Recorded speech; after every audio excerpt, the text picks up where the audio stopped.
Hey folks, I'm JC from One Shot Adventures, and this channel is all about running a great RPG adventure, no matter what system you like to play. And as many of you know, I love to draw inspiration from older adventures. Studying the classics is always educational, whether you're a musician, an artist, a writer, or a gamer like me.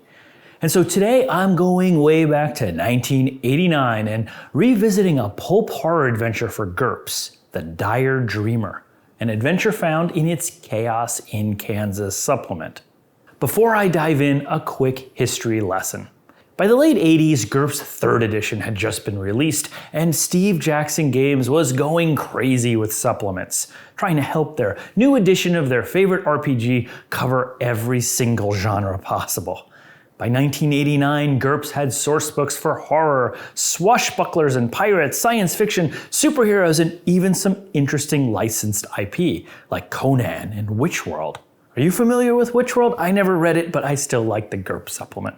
If you were a GURPS fan at the time, you were overwhelmed by sourcebooks, and as a GM, trying to figure out what you'd play next at your table was just such a delightful problem to have. Now, historically, GURPS was very stingy with its adventures. Steve Jackson Games preferred sourcebooks over adventure supplements. But in 1989, they were actually trying to make a real stab at trying to give some GMs some material to bring to their table. And so, to broaden the appeal of the adventures, they often published ones that could cover two genres at the same time. Flight 13, another adventure that came out the same year, could be run in the modern day or in outer space. Weird? Yes. Did it work? I'm not sure, but it is actually a pretty cool Twilight Zone adventure that I want to cover some other time. And so Chaos in Kansas was published in this style and designed to be run in either a 1930s Indiana Jones cliffhanger setting or even in a modern day horror scenario. In its first included adventure of two, The Dire Dreamer, the son of a rich oil baron has suddenly gone missing in a small town in Kansas. His family and beautiful fiancée are desperate and suspect foul play, although some people suspect something else, something really sinister. But who or what kidnapped this poor young man? Does this adventure bring the chills and creepiness to rival other great horror adventures? Does it even still hold up 35 years after it was published? Well, grab your fedora and big old crucifix, because not only am I going to review The Dire Dreamer, but also give you some GMs, some tips and tricks on how to run this one like a pro. The Dire Dreamer was written by James Hurst. It's one of two adventures in the Chaos in Kansas supplement, and it runs 12 pages. Although the book also contains a lengthy section that really fleshes out its setting, the sleepy town of Liberty, Kansas. I've run this adventure in a single 4-hour session, but it was pretty tight. I think for most GMs and groups, it's going to take 2 sessions to get through because there's a lot of NPCs and places to visit, and so groups that like to take their time and explore will just take a little bit longer to work their way through it. While the book does mention that you can run this in a more modern day era, the adventure is officially set in 1927, so that's how I'll review it today. I do think it would work in a modern era, but it's just so based in the 1920s, it'd be hard for a GM to rip it out of there without doing a lot of extra work. The Dire Dreamer kicks off with the PCs receiving not one, but 2 telegrams from the wealthy Heskeths, a rich oil family based in Liberty, Kansas. Both telegrams beg the PCs to travel to Liberty to help find their missing son. But Mrs. Hesketh's telegram alludes to the spirit world, while Mr. Hesketh's telegram basically says his wife's nuts and ignore her, and he'll just pay the PCs to investigate. From minute 1 of this adventure, there's interesting personalities involved, and you'll see that this is a theme throughout this adventure. The PCs will no doubt research the situation, and they'll find a newspaper clipping that describes how the oil magnate's son, Tom, has gone missing, and locals suspect foul play or kidnapping, although no ransom's been requested. Once they arrive in Liberty, the Heskeths explain that Tom went missing overnight several days ago, and they just have no leads at all. Mrs. Hesketh is into spiritualism and blames the supernatural, which was very appropriate in that era of the 1920s. And Mr. Hesketh just waves that away as nonsense. You can really have fun with these two characters as a GM, making them a bickering couple that does like each other, but thinks the other doesn't really have a clue. Now, I'm gonna tell it to you straight, boys. I believe my son, Tom, was kidnapped by gangsters. It was a ghost that took our son, Jesse. It was not a ghost, Faye Ellen. Don't listen to her. It was a genuine Italian gangster. I know it was a poltergeist. No, it was not a poltergeist, Faye Ellen. Did you listen to this horse honky? Made a bit of kaiju. Being an old school adventure, the PCs are really on their own to kick off this investigation. The Heskeths say they have no leads, and they really have no leads. I do like that the adventure makes the win condition clear. Find Tom Hesketh. But then it becomes truly open-ended. There are dozens of potential locations that the players can visit in town, from rundown hotels and dirty speakeasies to fine churches, country clubs, and libraries. Each location is described succinctly, focusing on the NPCs that run the locations and how they connect to the adventure. The information is definitely scattered. Some of it is in the adventure itself, some of it is in the locations appendix. So really, as a GM, I advise you read the whole thing and get out a highlighter and just highlight key places and NPCs, just so that you can wrap your head around how this town works as a GM. But the completeness in which Liberty, Kansas is described is impressive, and role players will love this place. There's an entire town to explore, and because that town is in 1920s Kansas, there's like no telephones, maps, or other ways to quickly find information. Players are going to have to ask around, constantly use social skills, and make their own connections with the NPCs. This might be a lot for some groups, especially more inexperienced groups, but it's easily tweaked if your players are stuck right at the beginning. Mr. Hesketh can always suggest that the players compare notes with the sheriff or talk to the local newspaper, because both of those locations really kickstart the adventure with a lot more clues. So what's going on in this adventure? Where is Tom Hesketh? Well, let me fill you in. Tom's fiance, the beautiful Lucinda Apley, is a witch.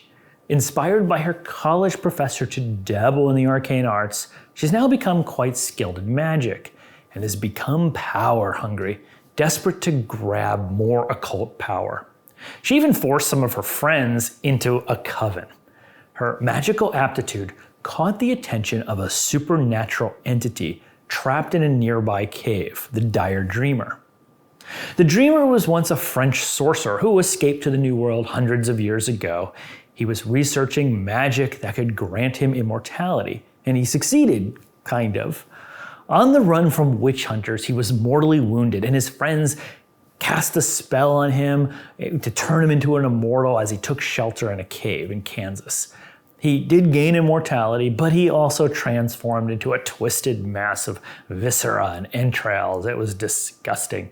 Never really clear if that was by accident or that was part of the spell, but anyway, he's just a monstrosity now. But before he could escape the cave, one of the witch hunters chasing him cast a powerful spell which sealed him in the cave, which is where he's been for centuries. But even trapped underground, the Dire Dreamer can cast spells and probe people's minds, which he's been using to try to find a human powerful enough in magic to cast the spell that can free him. And when he found Lucinda, he was delighted that she was as powerful as she was. And he taught her more magic as well as that ritual that would free him. But to perform it, she needs to sacrifice someone at a very precise time of year. This isn't really specified, it's really up to the GM, but I like to say it's on the same date that he was sealed into the cave, which is just days away. Lucinda picked her fiance Tom as the sacrifice victim because he had discovered her obsession with the occult, and he was going to expose her. He was a good Kansas boy. She was also presumably sleeping around with others in town to get the things she wanted, so Lucinda's not really a great person here. Bad girlfriend choice, Tom. Bad choice. So Lucinda had her friends kidnap Tom and imprison him in a place called the Cavern Speakeasy. That's not the cave where the Dire Dreamer is. It's a little confusing. It's a different place. This is actually a speakeasy, which is attached to a small cave where Lucinda likes to practice her magic. And when the time's right, in just a couple days, she's gonna take poor Tom to the Dire Dreamer's cave and kill him. There are many ways to discover Lucinda's plot. and find Tom. But like I said, the sheriff and the newspaper office are good places for the PCs to start the investigation. The sheriff will provide some leads of folks that were last seen with Tom, including his fiancée Lucinda, but also her ex-boyfriend Jimmy Parsons and a few others. The sheriff will also explain that someone's been killing cows ritualistically in the area. Oh, that's Lucinda and her coven, they're practicing more magic. And there are also an unusual amount of violent crimes and just weirdness going on in this town. And that's the dire dreamer who's using his mind probes to kind of figure out what's going on, and they're causing insanity in the town. The PCs can also discover through research, which is a very important skill in this adventure, that Lucinda had the reputation for being a bit of a wild child, and she'd been arrested at the cavern speakeasy. The newspaper office has much of the same information. This adventure is actually very clever that it duplicates clues around town so players never have to follow the trail in an exact order. And along with the things that they can find that they heard in the sheriff's office, they'll also hear at the newspaper office the rumors of a legend about the goat god, a cryptid said to wander around south of town.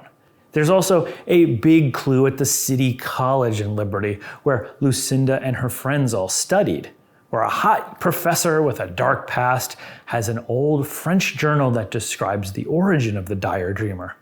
This professor was actually the one who accidentally inspired Lucinda to start researching the occult, and he also runs an archaeological site near town investigating the French priests and witch hunters who were in the area centuries ago. But while these are all the main clues that will lead the player to suspect Lucinda, there are just so many more.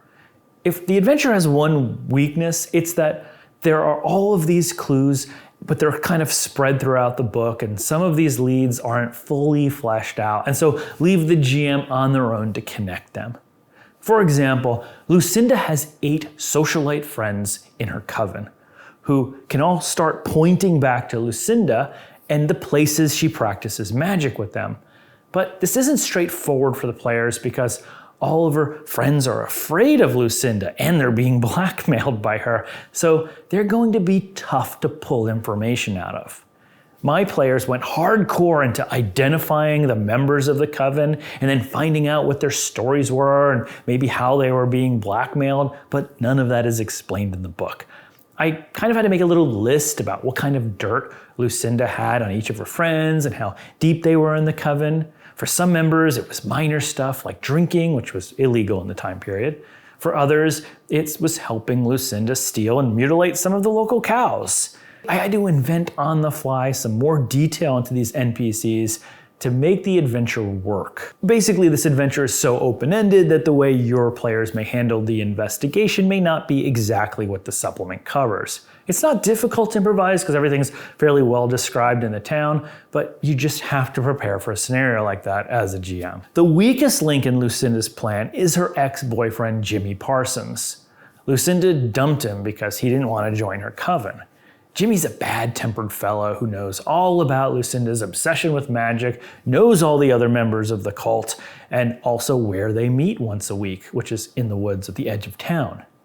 He knows a ton about what's going on, but because he's one of the earlier NPCs the players can meet, ex-boyfriends are always the first suspect, right?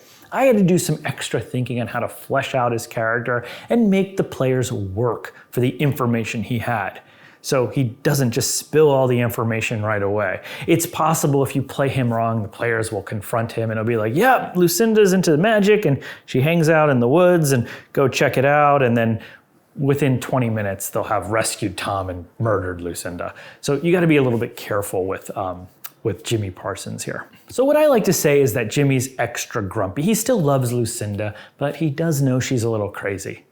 He has no love for Tom Hesketh, Lucinda's fiance, so he might be okay if that guy just disappeared. And he's annoyed the sheriff has him on his suspect list for Tom's disappearance. So really, Jimmy's not likely to talk to the PCs openly unless they really win his trust. He's just gonna say, talk to my lawyer, or I'm not talking to you. He's just gonna really stiff arm any strangers asking him about his business. But to give the players a little bit of an in with him, I said that Jimmy has a big brother type relationship with one of the other coven members, a girl named Millie Bender. And he's really worried about her deepening involvement with the coven. Her parents are very strict, her dad's a drunk. If she gets busted for this kind of stuff she's doing, she's in deep trouble. And so he'll eventually tell the PCs that if they help Millie get out of that coven, well, then he'll help them. And this gives the players something extra to do before they just get all that dirt on Lucinda from Jimmy. But eventually, through one clue or the other, the PCs will figure out that Lucinda is the prime suspect. And they'll want to find out exactly what she's up to, spying on her, trailing her, that sort of thing. And Lucinda, being very smart, will start to react. She'll send some toughs out to intimidate the PCs and their allies like Jimmy. She'll send the PCs down dead ends, like sending them to bad parts of town or even an old graveyard at night, where she'll use her witchcraft to summon a guardian of the altar, a horrific, bloated, tarantula-like extra-dimensional monster. And these things are really nasty, with 3 times the strength of a human, 8 clawed arms, web spinners, and a whopping health of 15, which, if you know GURPS, means they're unlikely to go down without a lot of firepower. Well, I didn't learn the GURPS rate of fire rules for nothing. And also, don't forget that the dire dreamer himself can cast mind probes on the players while they sleep, which means he can read their minds and communicate their plans directly to Lucinda. So she's always going to be one step ahead of them. The adventure doesn't provide a lot of guidance on how to run the mind probes, other than suggesting he's more likely to do this if the PCs sleep in the south side of Liberty, closer to where his lair is. My house rule that I've developed for this is that the dire dreamer has a 1 in 6 chance of targeting a random PC each night the PCs are in town. But I add +1 to the roll if the PCs have met Lucinda, bothered a coven member, or are sleeping in the south side. So for a maximum of a 4 in 6 chance of him probing them. The PCs will inevitably confront Lucinda. There's a few locations that this likely happens. If they discover where in the woods the coven practices its rituals, they'll witness a good old-fashioned cultist ceremony with Lucinda leading it and wearing a horrible goat mask, which causes fear and acts as a power source for her spells, which include things like death touches and illusions. Or there are many clues that Lucinda hangs out at the cavern speakeasy, which is owned by 2 toughs who are in on Tom's kidnapping. And hidden in the back of the speakeasy is where they'll find poor old Tom, tied up and ready to be sacrificed. But once Tom is rescued and Lucinda's been apprehended, the dire dreamer is still out there. The players will know about him, and he's still sitting in his cave waiting for someone to release him. So either from Tom or one of the coven members or even Lucinda herself, the PCs will discover where his lair is and exactly what's waiting for them inside. And so the adventure ends when the PCs set out to destroy the dreamer. And this is a tough, daunting task, even though he's not much more than a mummified head attached to a big sack of organs and entrails. Even though he can't leave his cave, though, he is terrifying, and he will force fright checks that will likely shake the PC's very sanity. And he has a lot of spells at his disposal, including some really powerful ones. He can control people, cast perfect illusions, summon another one of those spider guardians, and strangle people with his intestines and then drain their health. Fortunately, he's not especially tough, like health-wise, and he won't last long against some modern weaponry. Because of that, it's important to set up this last fight carefully. I use the dreamer's illusions to disguise himself as a cave feature so he can ambush the players. Have him lure 1 or 2 of the players close, and then use his control person to spell them to mind control them. I prep secret notes ahead of time that I can hand to players so it's not obvious to the rest of the group that their friend has new loyalties. The last time I ran this, I had the dire dreamer disguise himself as an old whiskey barrel in the cave. This attracted one of the players who liked whiskey, and he instantly mind controlled that player who checked it out. Hey boys, someone left a little whiskey barrel here in the cave. I think I'll just take a little sip. Hey boys, whiskey's good. Why don't you come closer? And then he distracted the other players with an illusion of a bear on the other side of the cave. Hey look guys, there's a bear! And then when they were emptying their Tommy guns into the bear, he took control of yet another player.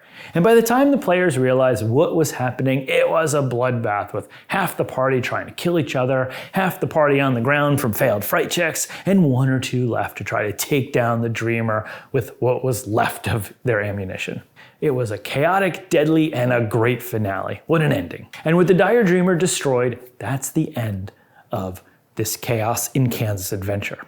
So what do I think? First of all, I'll say that this is not a cliffhanger's adventure as advertised. I think of that genre as two-fisted action, big adventure, and exotic locations. This isn't that. The Dire Dreamer is much more in line with a Call of Cthulhu adventure, investigation, research, and role-playing, and an unfathomable terror waiting for you at the end. But that said, I love this adventure. First, oh my god, the villains. Lucinda is such a compelling central bad guy. In fact, she might be the most powerful villain in any horror adventure I've run.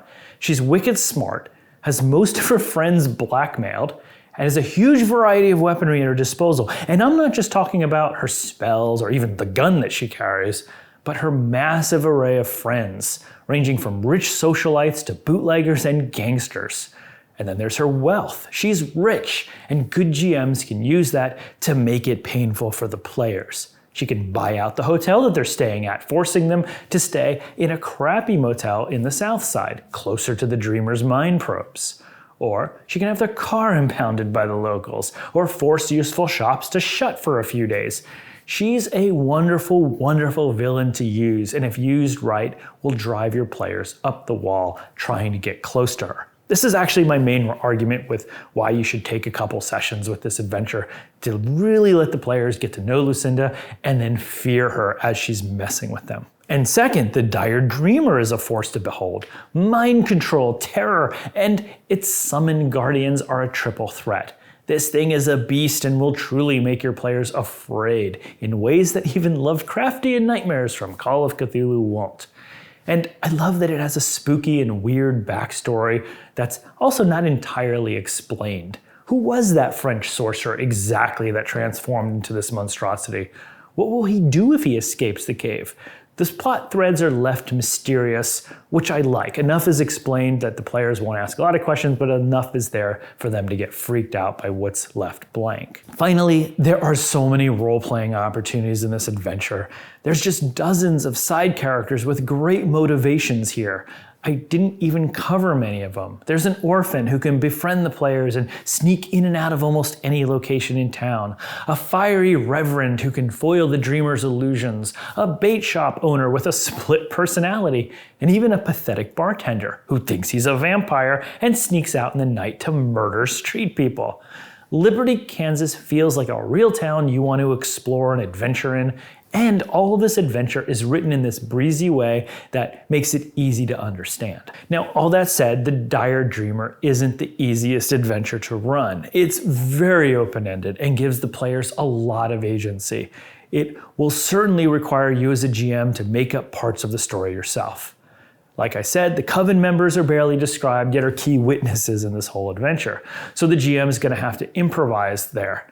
And unlike more modern adventures, this one just doesn't provide a lot of GM advice. It just gives you lists of key NPCs and locations and trusts that you'll figure it all out and your players will naturally feel their way through the investigation. Now, an experienced GM will know how to handle this, especially if you've run lots of Call of Cthulhu style adventures. You'll know how to make Lucinda and her allies logically operate in the background and tweak their plans as the PCs start to intervene. Good GMs will know how the townsfolk will react when the players no doubt step outside their normal bounds, but it's a lot for a GM to juggle.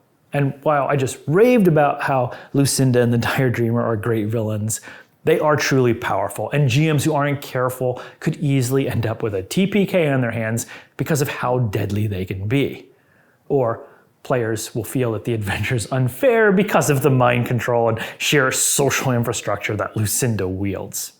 I also wish that the Dire Dreamer had some more player-facing material. The adventure talks about how player-facing maps would be unrealistic in this era, but again, it's a lot to ask the GM to slip in information about all of the town's locations entirely through dialogue.